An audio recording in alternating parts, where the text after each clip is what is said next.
It has been, well, a very long time since I told you about where the bad engines go.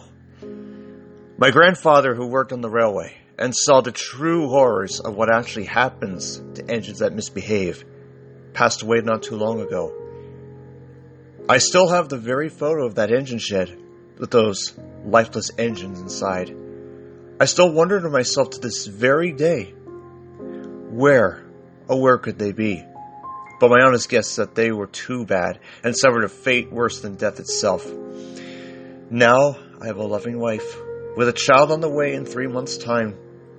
I know what I saw in the photo, and of the story my late grandfather told me.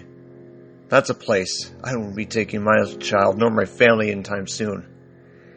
It was a cool yet crisp afternoon. Fall had arrived, and I was preparing to take the family to the Thanksgiving dinner. At our cousin's, the children were excited. "Father, will we see the rest of the family?" I chuckled. "Well, most of them," I responded kindly. "But we must be on our best behavior. Father Christmas is coming to town soon." And with that, we all got in our car and drove off to our cousin's house. There, everything was in place. It was exciting. The smell is so delish. I chuckled softly. Then I asked our oldest member of the family an imperative question regarding dinner. "How long till dinner?" I said. "About a few hours, no hurry." I smiled. Knowing that, I went to my wife and spoke to her. "Honey," I said, "I have one quick errand to run, but we'll be back in lots of time before dinner."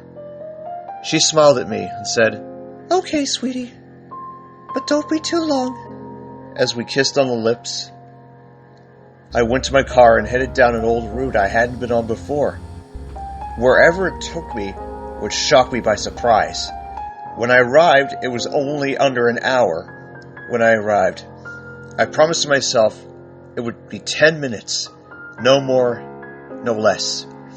There I could see piles of twisted scrap, boilers from long-deceased engines, and of course the black bubbling liquid. A workman strode alongside. "Come to check out the place?" he said. I nodded yes, and he showed me the inside of the shed. I wore a full mask, and in the shed were rusted remains of engines past. Then, as if on cue, I saw what appeared to be the remains of a Johnson 3F, the same basis as Rob and Ken. I thought to myself, this could be going somewhere. Then I froze in shock and horror. In the hanging rafters of the sheds was the face, or what was left of the face, of Rob. His two hollow eyes and black liquid seeping out of them. It's almost like I was living a nightmare, the nightmare my grandfather endured. I had the very photo my grandfather gave me, and I showed it to the workmen. Those three in the photo were scrapped a long time ago. They were all bad, so we gave them a fate worse than death itself. After exiting the shed and taking one last look at the remains of the scrapped deceased engines, I shook the hand of the workman, wished him and everyone else a pleasant evening, and drove back to the mansion as fast as possible. However, I couldn't hold it in any longer. The moment I arrived and got out of my car, I vomited endlessly on the ground. After 5 minutes, and what felt like forever, it finally stopped. I cleared my mouth and got inside. I was just in time to carve the turkey, mash the potatoes, and add butter to the mix. The mix of all mixes, it was amazing. Everyone enjoyed their meals. We chatted while we ate. It was truly wonderful. We all headed home that night. And my wife asked, "Sweetie, did you forget something at the store?" I replied, "No, love, I didn't.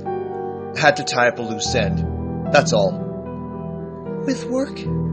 she said. "Yes," I replied, and no more was said. I dreamt that night of that shed, the torment of all the bad engines, and especially what my grandfather witnessed back in his day. Knowing that, I don't think anyone would want to visit that place alone in the future. Don't you?